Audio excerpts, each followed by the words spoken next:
कभी सोचा है कि किसी शहर के नाम में, उसके नाम में ही क्या कुछ छिपा हो सकता है? आज हम बिहार के एक ऐसे ही शहर पूर्णिया की कहानी में उतरने वाले हैं। एक ऐसी जगह जहां इतिहास और किंवदंतियां, मतलब सच और कहानियां, एक दूसरे में पूरी तरह से घुल मिल गई हैं। तो चलिए शुरुआत करते हैं इसके नाम पूर्णिया से ही, क्योंकि इसका मतलब सिर्फ एक नहीं बल्कि दो हैं। तो देखिए, यहीं पर इस शहर की पहचान के दो पहलू सामने आते हैं। एक तरफ है आध्यात्म यानी पूर्ण देवी का आशीर्वाद, और दूसरी तरफ है प्रकृति, मतलब वो पूर्ण अरण्य या घना जंगल। यही दो चीजें हैं जो इस शहर की पूरी पहचान बनाती हैं। तो ये जो आध्यात्मिक पहलू है, ये शहर की कहानी में कैसे बुना हुआ है? चलिए, इसके सबसे मशहूर मंदिर से ही समझते हैं। ये जो पूरण देवी मंदिर है, जो करीब 400 से 600 साल पुराना माना जाता है, वो असल में शहर की पहचान का केंद्र है। अब इस मंदिर से जुड़ी एक बड़ी दिलचस्प कहानी भी है। ये कहानी है एक योगी और एक नवाब के बीच की। कह सकते हैं एक तरह की आध्यात्मिक और शाही शक्ति की जबरदस्त टक्कर की। और वहां के लोग आज भी मंदिर के संस्थापक योगी की अविश्वसनीय शक्ति के किस्से सुनाते हैं। इस शंख जैसी चीजें आज भी उन सदियों पुरानी कहानियों को असलियत से जोड़ती हैं, एक सबूत की तरह। लेकिन इस इलाके की पौराणिक जड़ें और भी गहरी हैं। कई जगहों के तार सीधे महाभारत की कहानी से जुड़ते हैं। अच्छा, अब इन पौराणिक कथाओं से हटकर जरा जमीन से जुड़ी बात करते हैं। देखते हैं कि कैसे एक खेती से जुड़ी चीज ने पूर्णिया को दुनिया के नक्शे पर ला खड़ा किया है।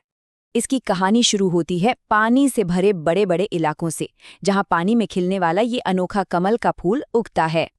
और ये आंकड़ा सच में चौंकाने वाला है। पूरी दुनिया में जितना भी मखाना होता है, उसका लगभग 90%, जी हाँ 90% अकेले बिहार में उगाया जाता है।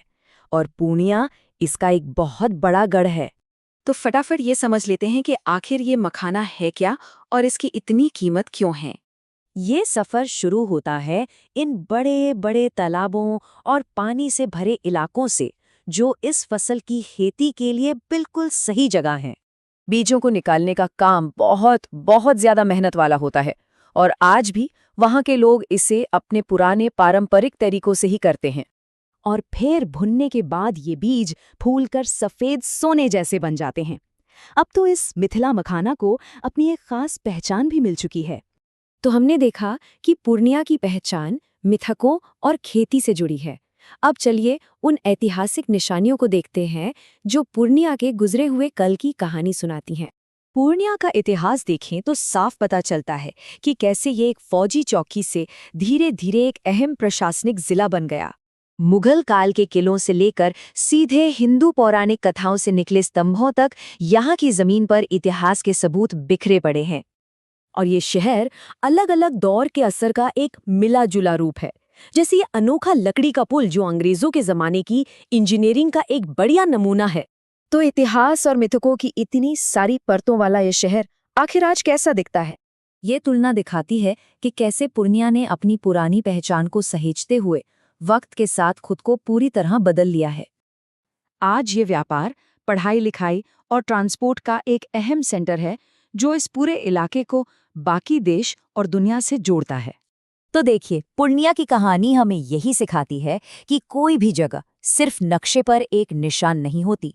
वो अपनी कहानियों, अपनी मिट्टी और अपने लोगों से मिलकर बनती है, एक जीती जागती पहचान। और ये हमें एक सवाल के साथ छोड़ जाती है कि हमारे अपने शहर या गांव की पहचान किन अनसुनी कहानियों से बनी है।